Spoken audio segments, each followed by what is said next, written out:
Termiz shahridagi Yoshlar markazi binosida tashkil etilgan tadbirda davlat va jamoat tashkilotlari, keng jamoatchilik vakillari, yoshlar, O'zbekiston Respublikasining birinchi prezidenti xotirasiga ta'zim bajo keltirishdi.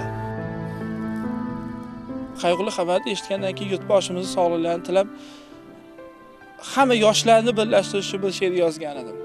Ota turing, qaddingizni tog'dek qiling. Bu tog'larning etagida umr xushdam.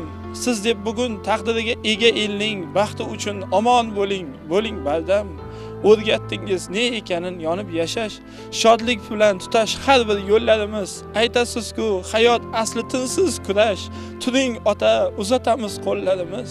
Islom bobojon, otamiz, yurtimiz otasiga men samolardan bugun bizga boqib turgan bo'lsalar bir narsaga va'da beraman. Yoshlar biz birlashamiz.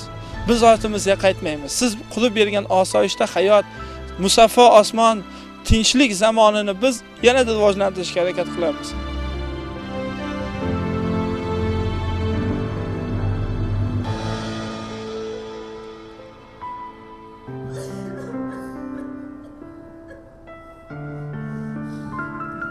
Vatanimiz va xalqimiz ertangi kunimiz uchun buyuk ishlarni amalga oshirgan birinchi prezidentimizning yorqin xotirasi hech qachon unutilmaydi.